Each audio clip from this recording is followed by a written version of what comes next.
Nous avons parlé de la nouvelle naissance qui équivaut à un changement de notre nature animale en une nature née de l'Esprit de Dieu et capable de vivre dans le royaume de Dieu.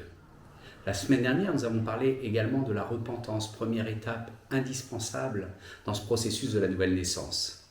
Aujourd'hui, nous allons voir quelque chose qui n'est pas moins important, à savoir ce que signifie réellement la foi, ce que signifie croire en Jésus.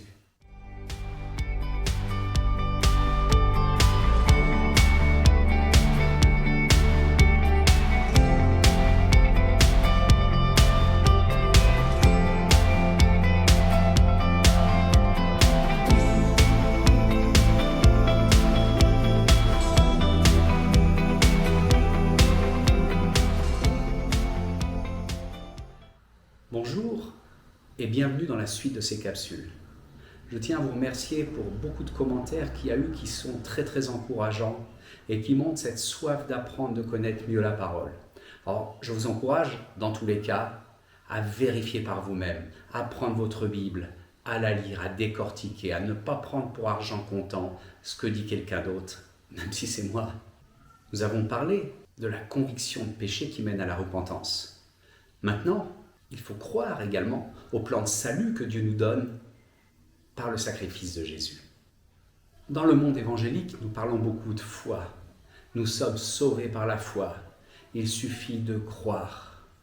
Mais le sens que nous donnons aujourd'hui à ce mot, à la foi, à croire, est-il le même que le sens donné dans la parole de Dieu? Bien sûr, si je demande à beaucoup de chrétiens, est-ce qu'ils ont la foi? Presque tous vont me répondre oui. Mais qu'est-ce que ça signifie pour eux, avoir la foi? Avoir la foi en qui? De quelle façon? Qu'est-ce que ça implique dans leur vie? Notre foi est basée sur des phénomènes réels et vérifiables, historiques. On parle de Jésus, on parle de sa vie, on parle de sa mort, son ensevelissement, sa résurrection. Toutes ces choses ont été attestées par des centaines de personnes. Mais beaucoup s'arrêtent à cette foi historique en pensant que le simple fait de croire à ces choses les sauve. J'ai déjà cité à plusieurs reprises Acte 2, qui correspond au premier prêche de Pierre. Il était face à une assemblée d'Israélites.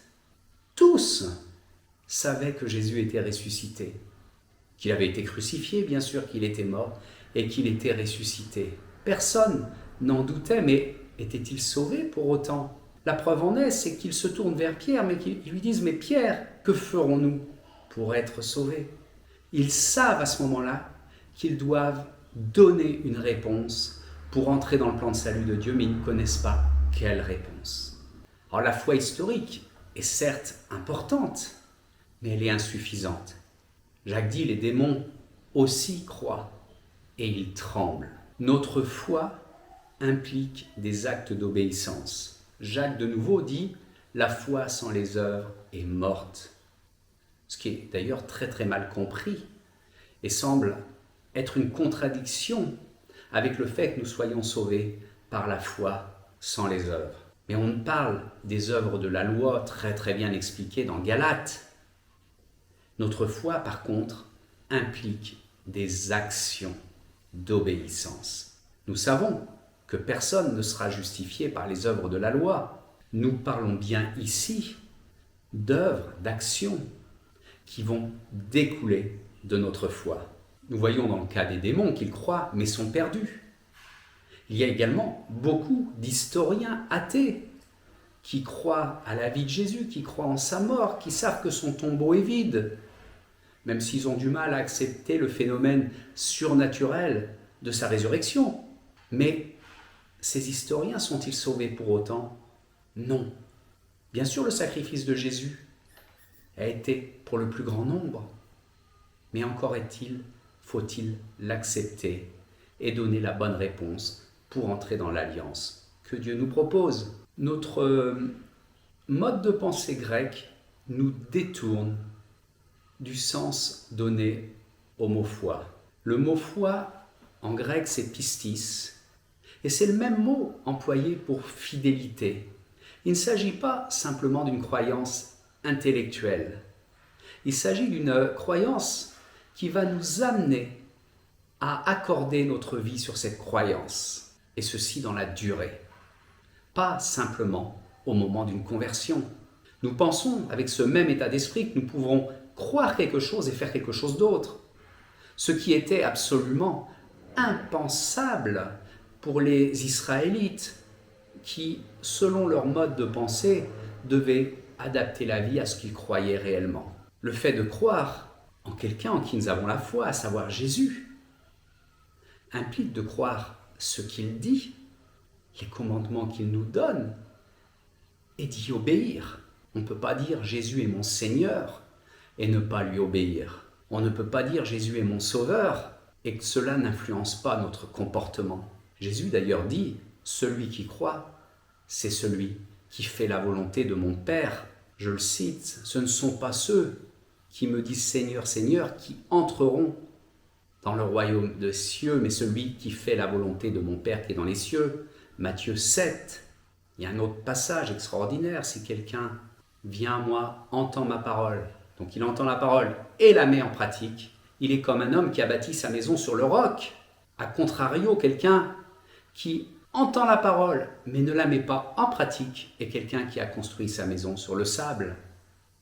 Donc il y a vraiment cette notion d'obéissance, de mise en pratique, d'une action qui va être conforme à ce que l'on croit. Bien sûr, notre foi est basée sur la résurrection de Jésus, car Jésus vivant aujourd'hui peut intervenir à tout moment dans notre vie.